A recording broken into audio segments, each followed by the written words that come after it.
2024 թվականի նոյեմբերից հակակոռուպցիոն դատարանում քննվում է Հայաստանի Հանրապետության գլխավոր դատախազության օրինաց երկիր կուսակցության նախագահ, քաղաքական գործիչ եւ գործարար Արթուր Բաղդասարյանի, նրա ընտանիքի անդամների եւ փոխկապակցված մի շարք ընկերությունների դեմ ներկայացված ապօրինի ծագում ունեցող գույքի բռնագանձման պահանջով հայցը։ Դատավոր Նարինե Ավագյանի նախագահությամբ հուլիսի 20-ին տեղի ունեցած հերթական դատական նիստում պաշտպանական կողմը ներկայացրեց իր առարկությունները, վիճարկելով դատախազության ներկայացրած հաշվարկները։ Ներկայացուցիչների հիմնական պնդմամբ դատախազության հաշվարկներում չեն ներառվել Արթուր Բաղդասարյանի մի շարք օրինական եկամուտներ, ինչի հետևանքով ըստ նրանց հետագա ֆինանսական հաշվարկները կարող էին սխալ արդյունքի հանգեցնել։ Փաստաբանների խոսքով հաշվարկներից դուրս են մնացել Բաղդասարյանի տարբեր տարիներին ստացած եկամուտները։ Խոսքը մասնավորապես հեռուստատեսությունում հաղորդում վարելու, իրավագետների եւ քաղաքագետների միավորման ղեկավար լինելու, օրենք եւ իշխանություն պարբերականի գլխավոր խմբագիր լինելու, ինչպես նաև գիտական եւ մանկավարժական գործունեությունից ստացված եկամուտների մասին է։ Ներկայացուցիչները նաև պնդում են, որ հաշվարկներում հաշվի չի առնվել Բաղդասարյանի հայտարարագրում նշված շուրջ 8 միլիոն դրամի եկամուտը գրքերի վարձատրությունից։ Փաստաբանների գնահատմամբ այդ եկամուտները հաշվարկելու դեպքում մինչև 2004 թվականը ձևավորվում էր դրական մնացորդ, որը կարող էր բավարար լինել Երևանի Բայրոնի փողոցում գտնվող բնակարանի ձեռքբերումը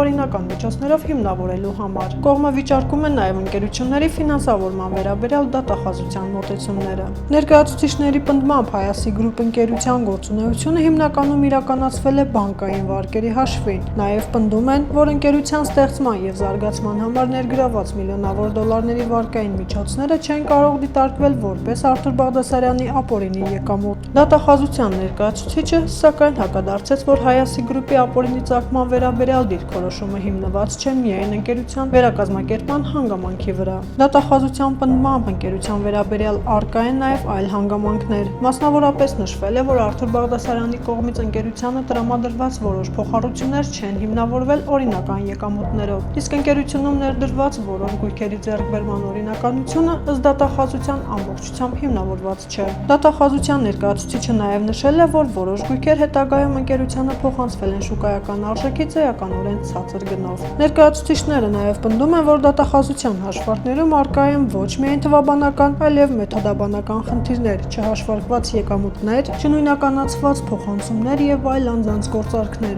որոնք ըստ ներկայացուցիչների վերագրվել են Արթուր Բաղդասարյանին։ Գործի շրջանակում դատարանը 6 ընկերության ներգրավել է որպես վեճի առարկայի նկատմամբ ինքնուրույն պահանջներ չներկայացնող երրորդ անձ։ Դատարանի գնահատմամբ գործով կայացվելիք վերջնական դատական ակտը կարող է ազդել այդ ընկերությունների իրավունքների եւ գույքի վրա։ Խոսքը Gavex Group, Հայասի Group, Basf, Fellinger, Euroline ընկերությունների եւ Skyview հակբաժնետիրական ընկերության մասին է։ Հաջորդ դատական նիստը նշանակվեց սեպտեմբերի 11-ին ժամը 10:00-ին։ Դատարանը նախատեսում է շարունակել պաշտպանության առարկությունների քննարկումը եւ անցնել ապացուցման պարտականության բաշխման հարցին։